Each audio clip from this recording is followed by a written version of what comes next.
Hello, Assalamualaikum. My name is Fauzan Fikri. I am from Group 10. Together with me are Ahmed, Najwan, Amir, Zafran, HAssan, and our lecturer is Dr. Syed Madni.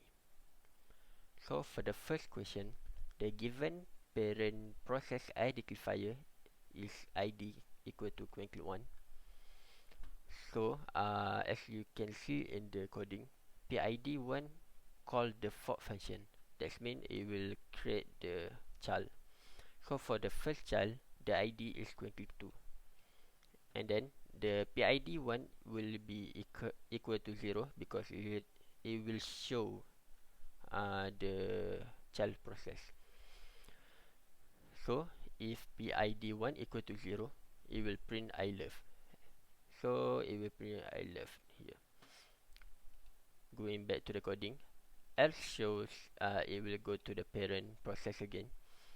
So it will print operating system as shown in this diagram. Next one, PID2 will call the fork function, which create another fork, another child. The ID for the next child is 23. So it will copy PID1 equal to 22 and PID2 equal to 0 to show it is a child process. If PID2 equal to 0, it will print class as shown in the diagram. Again, it will execute the else, which means it will go to the parent process again, and it will print the difficult here.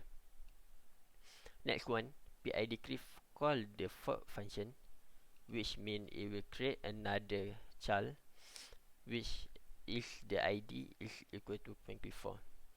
So it will copy the PID 1 and PID2 0, and then PID3 0 to show it is a child process.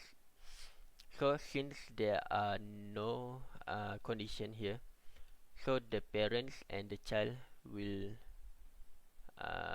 it will execute and print the byte interesting. So that's all for question 1. Okay, moving to the question 2.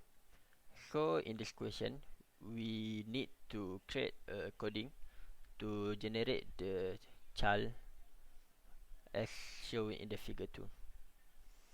Okay, firstly, we need to initialize the variables, which is the original, clone 1, clone 2, clone 3, and clone 4. After that, we get the PID number for the original. Next, fork function will be called and generate the clone 1. So if clone 1 equal to 0, we call another fork function, and clone 2 will be generated. Next, if clone 2 not equal to 0, it will print I am obsolete version. Recent version is clone 2. But if it is false, it will wait. Then it will go to the parent again, which is the original function. If clone 1 not equal to 0, a fork function will be called again and generate the clone 3. If clone 3 is not equal to 0, it will print I am parent. My process identifier is my clone are original. And then it will print the process clone 1 and process clone 3 as shown in the question.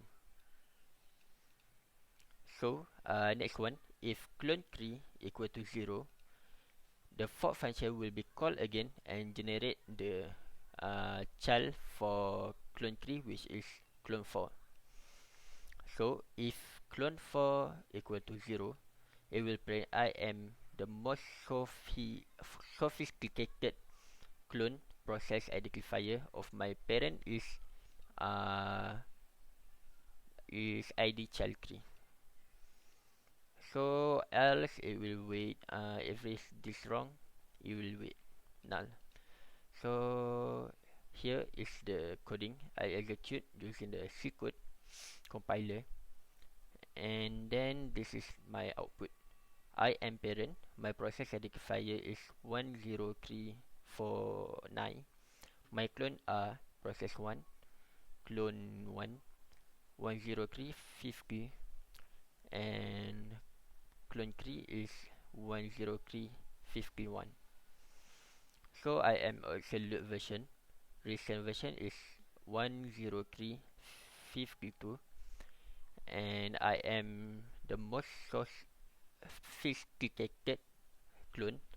Process identifier of my parent is 10351, which is the clone 3 as shown in the question. So that's all for question 2.